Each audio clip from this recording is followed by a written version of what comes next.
ना तो मैं पढ़ा लिखा बिल्कुल भी नहीं, मैं क्या हूँ एक गुट्ठा छाप आदमी हूँ। लेकिन परमेश्वर ने मुझे वचन पढ़ना सिखाया और मुझे प्रार्थना करना सिखाया, उपवास रखना। जब मैं उपवास रखता हूँ ना तो मैं देखता नहीं वो कितने दिन तक खाना खाऊंगा कि नहीं खाऊंगा, इतने उपवास रखे हुए। लेकिन मैं एक समय ऐसा था कि मैं बगैर सुबह नाश्ता करे रह नहीं सकता था। और आज मैं जिस दिन परमेश्वर मुझसे बात कहेगा इतने दिन आपको भूखा रहना है, एक समय खाना खाना, उतने दिन तक मैं रह सकता हूँ। हालेलुया। आज परमेश्वर, पता नहीं परमेश्वर की क्या इच्छा है कि आज याकूब 3 अध्याय से हमसे बात करना चाहता है। परमेश्वर मिला सबको। और एक बात और कहना चाहता हूँ, एक एक पद पढ़ेंगे, रुक रुक के पढ़ेंगे, क्योंकि मैं ज्यादा पढ़ा लिखा हूँ नहीं। आप भागेंगे, मेरे बस की बात नहीं भागना। मैं पैसेंजर ट्रेन हूँ, आप होंगे एक्सप्रेस ट्रेन, लेकिन आज आपको पैसेंजर में बैठ के देखना पड़ेगा कितना मजा आएगा। हालेलुया। तो पढ़ेंगे, एक एक पद पढ़ेंगे। याकूब 3 अध्याय से बहुत उपदेशक ना बने। हाँ, परमेश्वर का दास जो है याकूब, याकूब के बारे में सुना है। याकूब कलेशिया को समझा रहा, सिखा रहा है, हे मेरे भाइयों, तुम में से ज्यादा उपदेशक ना बनो। क्यों ना बनो उपदेशक? आगे पढ़िए। क्योंकि जानते हो कि हम उपदेशक और भी दोषी ठहरेंगे। हाँ, तुम जानते हो कि हम जो उपदेश करने वाले हैं, उपदेश देने वाले हैं, हम कई बार क्या होते हैं, चूक जाते हैं। अरे हकीकत बात है, जो व्यक्ति ज्यादा बोलता है, जो ज्यादा उपदेश करता है, वो कहीं ना कहीं चूक जाता है। तारीफ करेंगे प्रभु की। हालेलुया। क्या कोई कह सकता है कि ज्यादा बोलने वाला आदमी नहीं चूक सकता?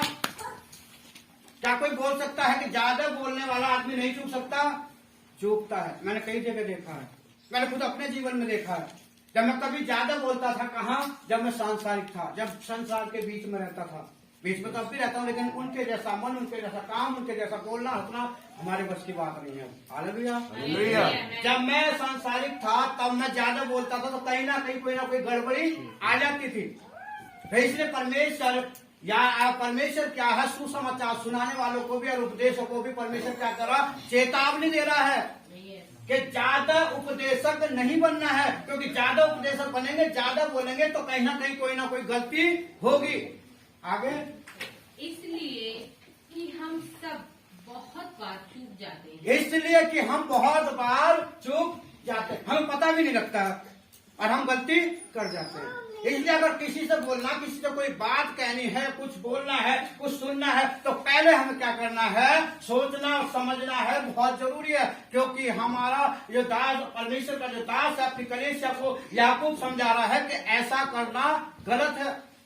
आगे, जो कोई वचन में नहीं चूकता वही तो सिद्ध मनुष्य है। हाँ, जो कोई वचन में नहीं चूकता वही तो सिद्ध मनुष्य है।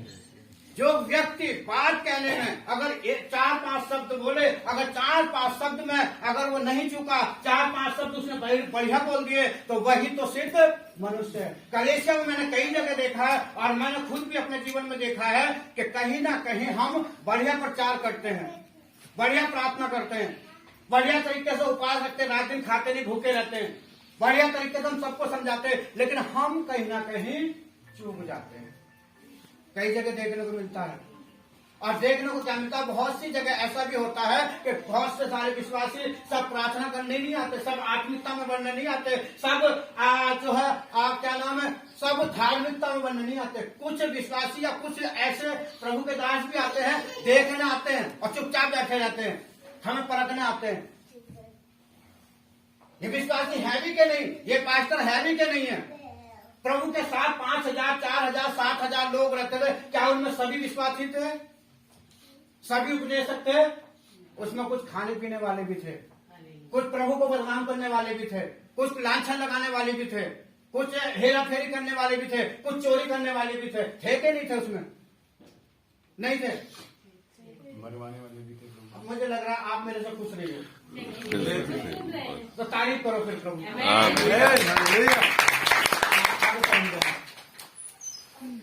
और सारी देह पर जो कोई वचन में नहीं चूकता वही तो सिद्ध मनुष्य है। हाँ, जो वचन में नहीं चूकता है वही तो सिद्ध मनुष्य है।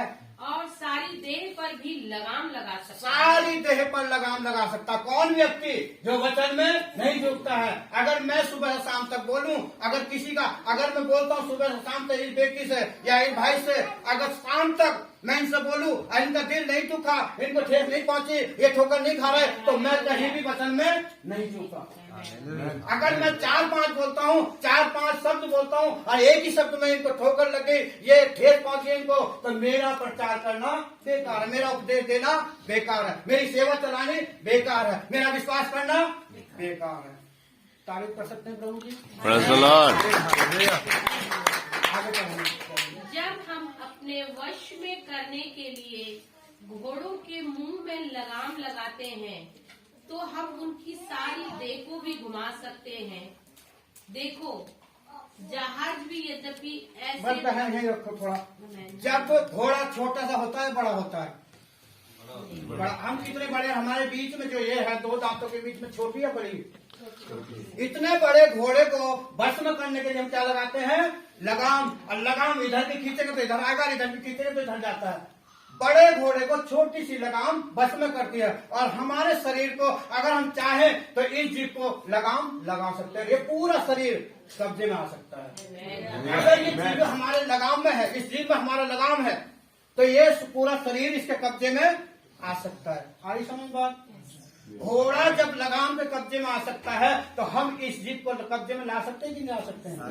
अगर ये सारा शरीर इस जीभ के कब्जे में आ गया, तो समझ लो हम सिद्ध मनुष्य हैं, सिद्ध पास्टर हैं, सिद्ध विश्वासी हैं। हमें मांगने की जरूरत। कल परमेश्वर के दास क्या, मैं तो बैठा बैठा देख रहा था कल कि ये भी एक व्यक्ति है, उन्होंने ऐसा कोई काम नहीं किया होगा प्रभु में आने के बाद जो प्रभु को गुस्सा आए, प्रभु को चिढ़ लगे, प्रभु क्रोधित हो जाए, प्रभु नाराज हो जाए। आप सबका नाम ले रहे हो। चंडीगढ़, मेरे चंडीगढ़ आ रहा है, मेरा लुधियाना आ रहा है, और उसको जानता हूँ, इसको जानता हूँ, ऐसे बता रहे थे कि जैसे वो हमारे घर में रहते हो। वो सारी लगाम उन्होंने क्या है, अपने जीभ पर लगाम लगाया होगा। उन्होंने क्या किया होगा? उपदेश दिए होंगे, कम दिए होंगे, लेकिन काम ज्यादा किया होगा। हम लोग क्या करते हैं? काम कम करते हैं, उपदेश ज्यादा देते हैं। मुझे पहले अपने आप को, अपने शरीर पर, अपने जीभ पर, अपने आंखों पर, अपने होठों पर, अपने पूरे शरीर पर लगाम लगाना होगा। और चमत्कार, अचिंत चमत्कार, ऐसोमैटिक ही हमारे जीवन में तारीफ करेंगे भैया। देखो, जहाज भी यद्यपि ऐसे बड़े होते हैं और प्रचंड वायु से चलाए जाते हैं।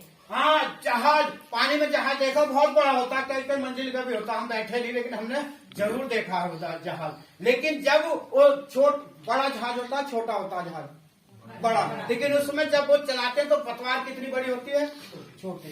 छोटी सी पतवार बड़े जहाज को चला देती है। लेकिन ये जीभ हमारे पूरे शरीर को चला रही है। अगर ये जीभ अगर ये गलत बोलेगी तो हम क्या कहाँ पढ़ेंगे बहन आगे? देखो, जहाज भी यद्यपि ऐसे बड़े होते हैं और प्रचंड वायु से चलाए जाते हैं, तो भी एक छोटी सी पतवार के द्वारा माझी की इच्छा के अनुसार घुमाए जाते हैं। माझी की इच्छा के अनुसार घुमाए जाते हैं। ये जहाज है, और ऐसी हमारा शरीर भी जहाज है। अगर हम चाहे तो इस जीभ को चाहे जैसे घुमा सकते हैं। उस जहाज को कौन घुमा रहा है? पतवार घुमा रही है। और पतवार किसके कहने चल रही है? माझी के। और ये शरीर किसके कहने से चल रहा है? परमेश्वर के। और परमेश्वर के कहने से चल रहा है, तो हम इस जीभ को चला सकते हैं कि नहीं चला सकते? चला सकते हैं। ऐसे ही ये वचन है। आज का वचन जो मेरे लिए भी है, क्योंकि मैं भी कभी कभी बहुत ज्यादा बोल जाता हूँ। हालेलुया। पढ़ेंगे।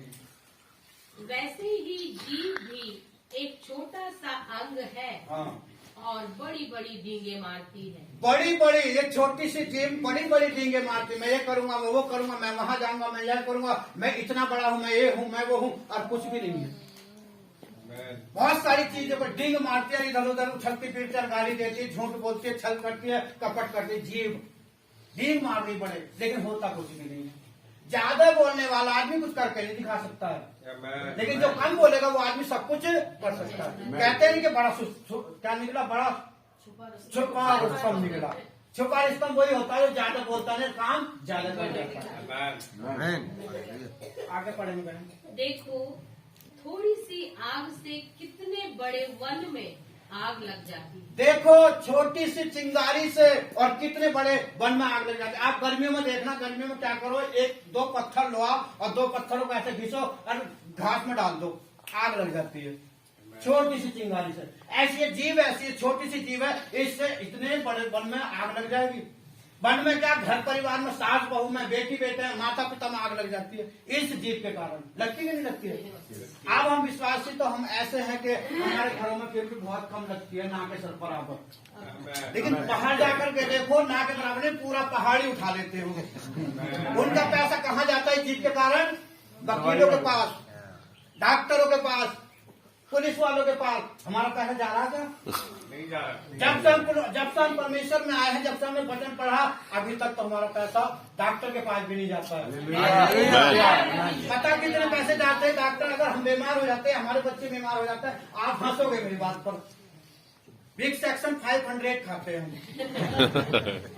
मैं पहली घर का हंसोगे। और उसको क्या करते हैं, गिलास पानी लेते हैं और उसमें पानी में थोड़ा सा चुटकी नमक डालते हैं और नमक डाल करके प्रार्थना करते हैं, प्रभु ये साधारण पानी है, आपका लहू बन जाए और ये लहू बन जाए जो आपने हमारे 45 डाले गए, दफनाए गए, तीसरे दिन जीवित हुए। हम इस लहू में ये दवाई खा रहे हैं मिला करके, सब खत्म।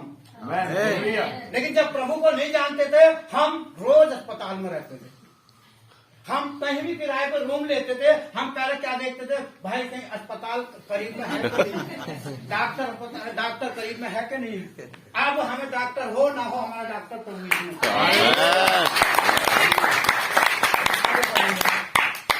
जीव भी एक आग है और जीव हमारे अंगों में अधर्म का एक लोक है। अधर्म का लोक है और जीव भी एक क्या है? अधर्म का लोग। अधर्म है ये जीव। अगर इसको सही तरीके से इस्तेमाल नहीं करेंगे तो ये अधर्म है, अगर इसको सही तरीके से इस्तेमाल करेंगे तो ये जीवन है, ये स्वर्ग है। इससे बड़ा स्वर्ग कहीं नहीं मिलेगा। इस जीव से अगर हम सही इस्तेमाल करेंगे तो स्वर्ग को हम इस धरती पे देखेंगे, जैसे कि आज हम देख रहे हैं। भैया जी, प्रभु के दास कह रहे हैं, वीर सिंह भैया जी के आपके लिए बहुत बड़ी भविष्यवाणी हो रही है। मैंने कहा मैं निराश ज्यादा रहता हूँ। अब मैं प्रार्थना करता हूँ कि प्रभु मेरी निराशा कब दूर होगी। परमेश्वर ने कल भी दूर करी और कल तो मैं यहाँ से लेकर के गया। मुझे घर की जरूरत थी, परमेश्वर ने मुझे घर दे दिया। जगह की जरूरत थी, वो भी दिया। कलेशिया जरा कभी कभी तितर बितर हो जाती है, लेकिन परमेश्वर ने कहा आप तितर बितर नहीं हो। और सारी देह पर कलंक लगाती है। सारी देह पर कलंक लगाती है। इसकी बेटी तो ऐसी, इसका बेटा तो ऐसा, इसकी बहू ऐसी, इसकी सास ऐसी, इसका ऐसा, वो कलंक लगाती रहती, कभी इस पर कभी इस पर, लेकिन अपने पर कलंक नहीं लगाती है। मैं खुद दूसरों को बुरा बताता हूँ इस जीव से, लेकिन ये पता नहीं कि मेरी जीव मेरे लिए खुद बुरी है। हालेलुया। पढ़ेंगे।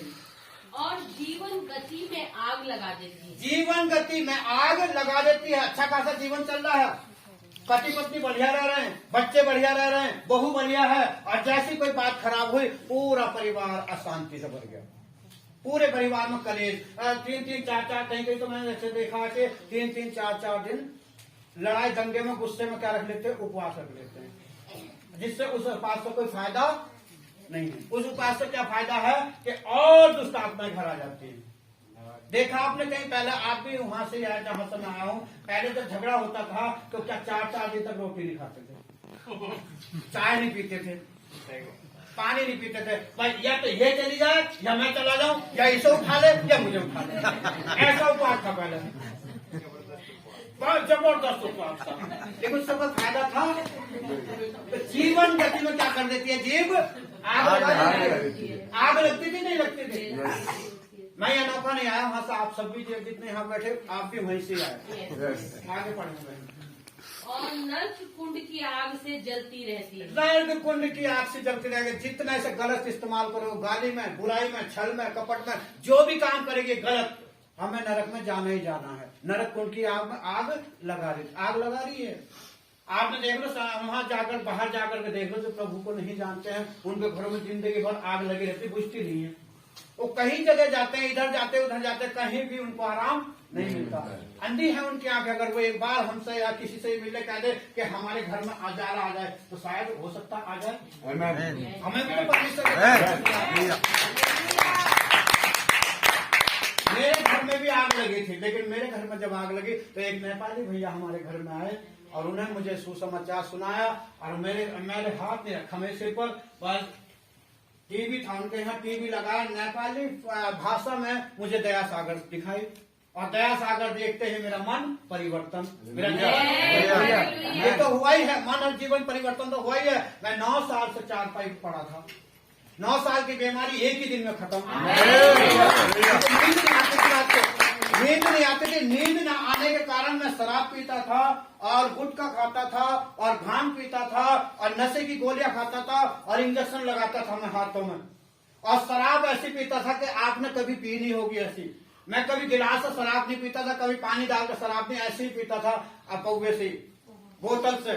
मेरा बेटा मुझे दवाई के लिए पैसे देता था, पापा दवाई ले लो, संतरे का अनार का जूस पी लेना, तुम ताकतवर हो जाएगा। हाँ ठीक है। अब गया ठेके पे गया, ठेके पे से ला करके शराब पी। उसके बाद सुल्फा पीना, सुल्फे में जो है नशा नहीं होता, मुझे किसी तरीके से नींद आनी चाहिए, चाहे मैं नशा कोई सा भी कर लूं। जब सुल्फा पीता था, सिगरेट भरता, सिगरेट पहनने से पहले मैं क्या करता, छिपकली पकड़ी और उसकी पूंछ जलाई और मिलाकर पी ली, तब मुझे नींद आती थी रात में। इंजेक्शन, मेरी एक किडनी निकली हुई, मैं एक किडनी पे चलता हूँ, देखो प्रभु का बुलाया हुआ हूं मैं, है कि नहीं है? परमेश्वर का अद्भुत कार्य मेरे जीवन में हुआ। एक दिन में ही दया सागर फिल्म ने मुझे बदल दिया। ऐसा भी नहीं है, मैं प्रभु के दास नेपाली में प्रार्थना कर रहे हैं, नेपाली में भजन से वो फिल्म चल रही, मुझे नहीं पता कि क्या बोल रहे हैं क्या नहीं, लेकिन परमेश्वर किसी भी भाषा में किसी भी धर्म से काम,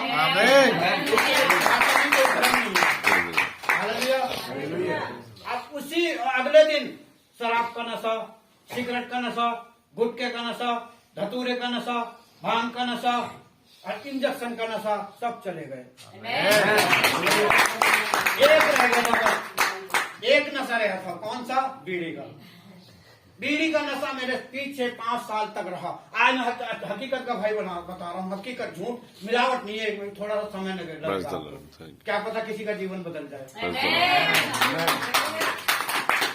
मैं विश्वासी था, 5 साल तक मैंने बीड़ी का नशा मेरे जीवन से गया नहीं, और एक जगह मैंने प्रार्थना होते हुए देख लिया, और मैं सेवा भी करता था, ये समझ लो आप, पास्टर भी था मैं, उसके बावजूद भी मैं क्या कर रहा हूँ, सुट्टे मार रहा हूँ। अब एक जगह प्रार्थना हो रही थी, दुष्ट आत्मा को निकाल रहे थे, और दुष्ट आत्मा निकालते समय वचन पढ़ रहे थे, कौन सा? कि मैं पौलुस को भी जानती हूँ और अपोलोस को भी जानती हूँ, तू कौन है, तू बता। और जब उसने कहा और ऐसा कहा तो वो क्या है, जादू टोने वाला था, वो क्या करके गया, पुतलिया बांध कर भाग के नंदा भागा, और ये वचन ने मुझे छू लिया। इस वचन ने मुझे छुआ, और उसी दिन मैंने प्रतिज्ञा कर ली कि प्रभु जी आज से ये बीड़ी का नशा मेरे अंदर से जाना चाहिए, बीड़ी का आत्मा मेरे अंदर से जाना चाहिए। मैं रात दिन एक कर दिया, मैंने इस बीड़ी के नशे को रात दिन एक कर दिया। उपवास रखे, मेरी मम्मी कह रही कि बाबू तुम्हें नींद क्यों नहीं आती? मैंने कहा मुझे नींद तब आएगी जब ये नींद, बीड़ी के नशे का आत्मा मेरे अंदर से दूर भागेगा। आपको प्रार्थना करे, उपवास रखे, परमेश्वर ने मुझे कहाँ भेज दिया? बराका भेज दिया। अब बराका भेज दिया। मैं बराका जाने से पहले भारत भाई का मेरी पत्नी के पास फोन आया कि बहन भैया घर पे हैं? कि हाँ घर पे तो है, कि वो ऐसा, उनको ऐसा कह देना कि चेन्नई जाना है बराका। तो हमारी पत्नी ने कहा चेन्नई कैसे, भारत से थोड़ी जाया जाएगा, वहां तो बहुत पैसा लगेगा। कि पैसे की चिंता मत करो आप, बस भैया से ये कहना ब्रीफ केस में कपड़े रख लेगा 3-4 जोड़ी, और बस बाकी खर्चा मैं दूंगा। परमेश्वर ऐसा काम करने वाला, तुम जिद करके पकड़ के बैठ जाओ, जैसे विधवा जिद करके पकड़ के बैठ गई थी कि मैं जब तक न्याय नहीं होगा मैं तेरे घर आना नहीं छोड़ूंगी, और उसने छोड़ा नहीं, आती रही। एक दिन राजा मजबूर हो गया, राजा ने कहा कि अब तो भैया इसका न्याय मुझे करना पड़ेगा, नहीं तो मेरी क्या कर देगी, नाक में दम कर देगी। ऐसे ही मेरा इंतजाम किया, मैं गया बराका में 40 दिन रहा। वहां से जब आया तो नया कोरा कपड़ा बन कर आ गया। ये परमेश्वर का अद्भुत कार्य, इसीलिए मैं उसकी सेवा फ्री में करता हूँ। उसकी सेवा मैं फ्री में करता हूँ, कोई पैसा नहीं, कोई लोभ नहीं, कोई लालच नहीं है। मैं मरने और जीने के लिए भी तैयार हूँ। दुनिया में बहुत सता हो रहे हैं, लेकिन मुझे किसी सता से कोई फर्क नहीं पड़ता है। मरना तो है, जीऊंगा तो प्रभु के लिए, मरूंगा तो प्रभु। Praise the Lord. मरना तो है। अब ये जीवन मेरा नहीं है, जिसका है, जिसने मुझे नशों से निकाला। मेरे घर में पता गरीबी कितनी थी, कंगाली थी, कर्जा 85,000 रुपया कर्जा था। गरीबी इतनी थी कि हमारे पास पहनने को ढंग का, ओढ़ने को कपड़ा, पिछाने को कपड़ा नहीं था। 65 किलो आटा और 55 किलो चावल और 10 किलो तेल महीने में लगता था। और आप सुनोगे ना, अब 5 किलो तेल, 20 किलो चावल और 20 किलो आटा, कितना घट गया?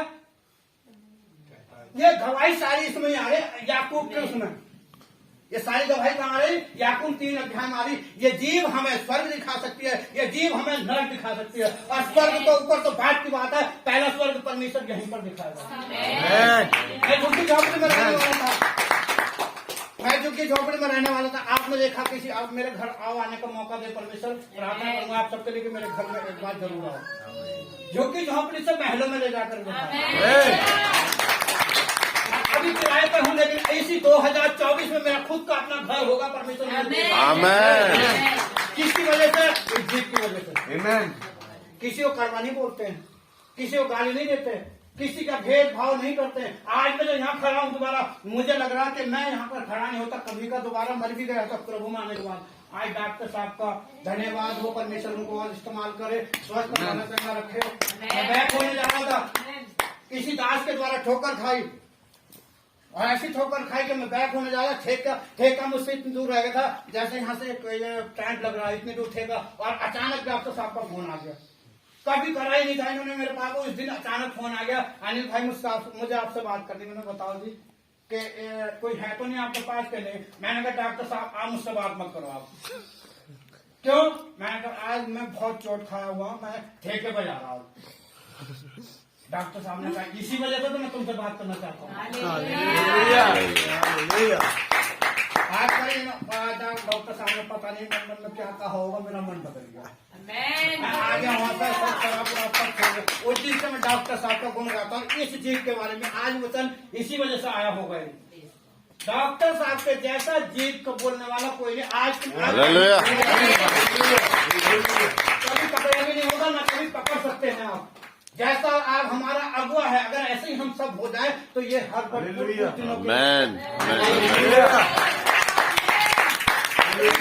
सोच समझ के बोलना है। ऐसा बोलना कि एक भटका हुआ व्यक्ति परमेश्वर के राज्य में आ जाए तो बहुत आनंद मनाया जाता है। आगे बढ़ने मैं समझ ज्यादा ले लिया, क्षमा करना। क्योंकि हर प्रकार के वन पशु, पक्षी और रेंगने वाले जंतु और जलचर तो मनुष्य जाति के वश में हो सकते हैं। सब कुछ मनुष्य के बस में हो सकते हैं और हो भी गए। इस धरती पर जितने जानवर है, जितने पशु हैं, जितने रेंगने वाले कीड़े हैं, सबको मनुष्य ने क्या कर रखा है? बस में कर रखा है। लेकिन आगे पर जीव को मनुष्य में से कोई वश में नहीं कर सकता। जीव को कोई भी मनुष्य में बस में नहीं कर सकता है। जीव को कोई नहीं कर सकता, लेकिन है एक है वो करवा सकता है हमारे जीव को कब्जे में। कौन? प्रभु यीशु मसीह। को कब्जे में किया है ना? तो है तो ये भी मनुष्य ही, ये भी तो हमारे जैसे, इनके भी 2 हाथ है, 5 उंगली है, सिर है, सब कुछ वैसे जैसा हमारा। लेकिन इनकी जीव को कब्जे में कौन कर रहा है? प्रभु कर रहा है। और प्रभु क्यों कर रहा है? कि समय बिताते परमेश्वर के साथ। रात को पता नहीं कितने बजे तक बिताते हैं, दिन में जब फुर्सत मिल जाए, जब भी अकेले में बैठ जाते हैं, स्टाफ में बैठ जाते हैं। हमने देखा ना अपनी आंखों से। मैं ज्यादा तो नहीं रहा इनके साथ, लेकिन थोड़े ही समय रहने से मैं इनकी सारी बातें, अंदर तक की सारी बातें पता की प्रभु ने। हालेलुया। ऐसा जीवन ही प्रभु को बाता है। Praise the Lord. वह एक ऐसी बला है जो कभी रुकती ही नहीं। वो ऐसी बला है, कभी रुकती नहीं है। कभी सासू के जीवन से, कभी बहू के जीवन से, कभी बेटे के जीवन से, कभी बहू के जीवन से, वो कुछ ना कुछ करती रहती है। इसलिए परमेश्वर आज साफ साफ मना कर रहा है, अगर हम ज्यादा बोलते, ज्यादा किसी को समझाते हैं, तो पहले अपने आप को देख ले कि हम कुछ समझे हुए है कि नहीं है। हम कहीं ज्यादा तो नहीं बोल रहे, हमने कहीं ऐसा तो नहीं बोल दिया इनके साथ कि इनको बुरा लग गया हो, इनको ठेस पहुंची हो।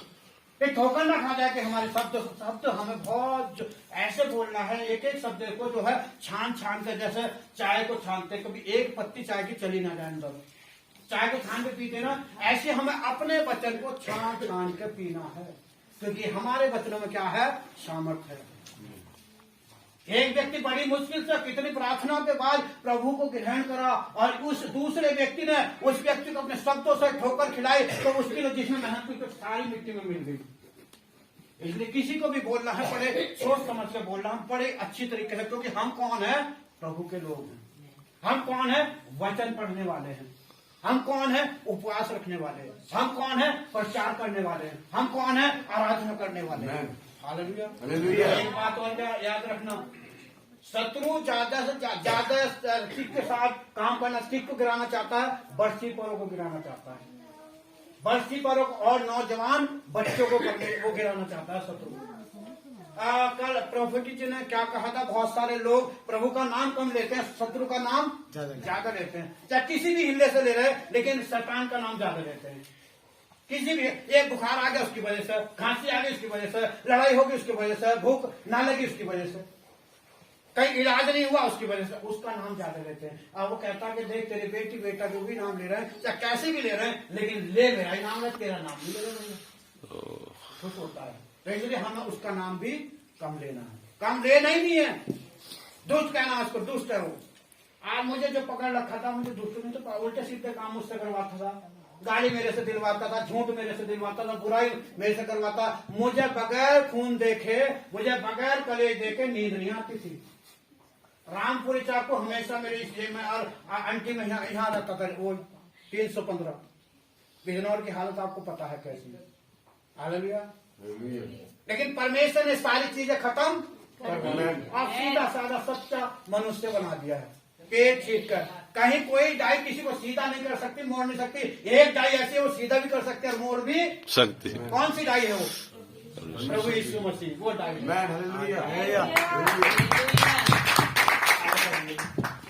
वह प्राण नाशक विष से भरी हुई है, वह प्राण नाशक विष से भरी हुई है। ये सांप से भी ज्यादा खतरनाक है जीव। और देशों का तो मुझे पता नहीं, लेकिन भारत देश में ये काम जरूर होता है, विष जैसा काम करती है जीव। अभी मैं पास्टर जी के, वीर सिंह पास्टर जी के सामने कुछ और कहूंगा, और जैसे ये हटे और इनके फिर दूसरे को पकड़ा, उससे इनकी बुराई करनी शुरू कर दी। अब उसको वो हटा, उससे तीसरे से उसकी बुराई शुरू कर दी। ये क्या है? विष है। और अभी तो हम तुम अच्छे थे, और इतनी देर में तुम चलेगा और वो आगे वो बुरा कैसे हो गया जीव? ये क्या, किसका काम है? जीव का काम। ये कौन सा काम कर रही जीव? विष का काम, नाग का काम कर रही है। नाग क्या छुप करके तो वार करता है, खुलेआम कहता कि मैं काटना आ रहा हूं, मैं तेरे पैरों में काटूंगा, कहता है कि नाग जब भी काटता है धोखे से ही काटता है। और विशेषकर नाग कहाँ काटता, सांप कहाँ काटता है? एड़ी में। एड़ी से पीछे से काटेगा वो। सांप की क्या है? क्वालिटी है। जीव की ये क्वालिटी है। इसलिए जीव को हमें क्या है? निरंतर में रख के बोलना है। आज परमेश्वर हमें आशीष देगा अगर हम ये वचन सीख गए और इस पर चल गए, तो ये समझ लो बगैर मांगे। मैंने कभी अपने घर के लिए, अपने इसके लिए क्या नाम है, रुपए पैसे के लिए, खाने पीने के लिए, बच्चों के लिए प्रार्थना नहीं करी है। मैंने संसार के लिए, दासों के लिए, दासियों के लिए, कलेशियों के लिए, विश्वासियों के लिए, और भारत देश की शांति के लिए, दासों के लिए जो बीमार हैं, जो जेल में है, जिनकी आर्थिक समस्या कमजोर है, उनके लिए प्रार्थना करें। आज मुझे बगैर मांगे मिलता है। आज किसी को आर्थिक चीज है, 10-12 हजार रुपए कर्जा ही, कर्जे में कर्जा नहीं, तो ये 2 महीने में खत्म हो जाएगा। आगे बहन, इसी से हम प्रभु और पिता की स्तुति करते हैं, और इसी से मनुष्य को जो परमेश्वर के स्वरूप में उत्पन्न हुए हैं शाप देते हैं। हाँ, इसी से तो हम परमेश्वर की स्तुति, पिता आपका धन्यवाद, परमेश्वर आपका धन्यवाद, पवित्र आत्मा आपका धन्यवाद, धन्यवाद धन्यवाद करते हैं। और इसी से क्या करते हैं? शराब देते हैं। तू ऐसे, तेरा बच्चा ऐसा, तेरे बेटे, कितनी माए अपने बच्चों को कोसती हैं, सुबह कोसते ही। कितने पिताजी अपने बच्चों को लात से मारते हैं, कितने पिताजी ऊंचा बोलते हैं, बच्चा गलती ना करे फिर भी उसके पीछे हाथ धो के पड़े रहते हैं। किस मुंह से करते? इसी मुंह से करते हैं। इसी मुंह से धन्यवाद कर रहे हैं, इसी मुंह से स्तुति कर रहे हैं, इसी मुंह से गाली दे रहे हैं, इसी मुंह से बुराई कर रहे हैं, इसी मुंह से झूठ बोल रहे हैं, इसी मुंह से सब कुछ कर रहे हैं। जो नहीं करना चाहिए वो भी करते हैं। मुंह एक है, जीव एक है, काम कितने कर रहे हैं? दोनों काम कर रहे हैं, प्रभु का काम भी और शैतान का काम भी। हालेलुया। प्रभु को भी खुश कर रहे हैं और शत्रु को भी खुश कर रहे हैं। तो शत्रु को खुश करेंगे, प्रभु को खुश करेंगे, प्रभु नहीं होगा शत्रु ही खुश होगा। शत्रु भी खुश नहीं होता, शत्रु और हमारे उल्टे लात मारता है, क्योंकि उसको पता है कि हैं तो उसके, और मेरी तारीफ करें, मेरी क्यों तारीफ कर रहे हैं? उसी करो, वही देगा तुम्हें। ऐसा करता है, हमने देखा, हमने सपने में भी देखा शत्रु को बात करते हुए, बताता बहुत, तो बहुत प्रार्थना करता है, देख कर को क्या होगा, मैंने कुछ भी नहीं होगा। आगे पढ़ेंगे बहन। एक ही मुंह से धन्यवाद और शाप दोनों निकलते हैं।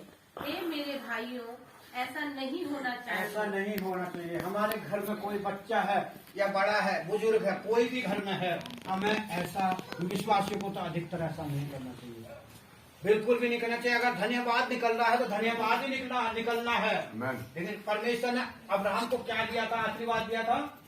क्या कहा था? कि मैं तुम्हें आशीर्वाद दूंगा, और जो तुम्हें आशीर्वाद देगा उससे मैं आशीर्वाद दूंगा, जो तुम्हें साथ देगा उससे मैं क्या करूंगा? तो साथ देना, साथ या आशीष जो भी करे परमेश्वर करेगा। हमें इन बातों से मतलब, हमें तो क्या करना है? धन्यवाद देना है, धन्यवाद देना है और आशीष देनी है। हम आशीष के वारिस हैं। आगे बहन। क्या सोते के एक मुंह से मीठा और खारा जल दोनों निकलता है? हे मेरे भाइयों, क्या अंजीर के पेड़ में जैतून या दाख की लता में अंजीर लग सकते हैं? नहीं लग सकते। वैसे ही खारे सोते से मीठा पानी नहीं निकलता। हालेलुया। एक बार पढ़ेंगे इन दो वचनों को बहन, एक बार।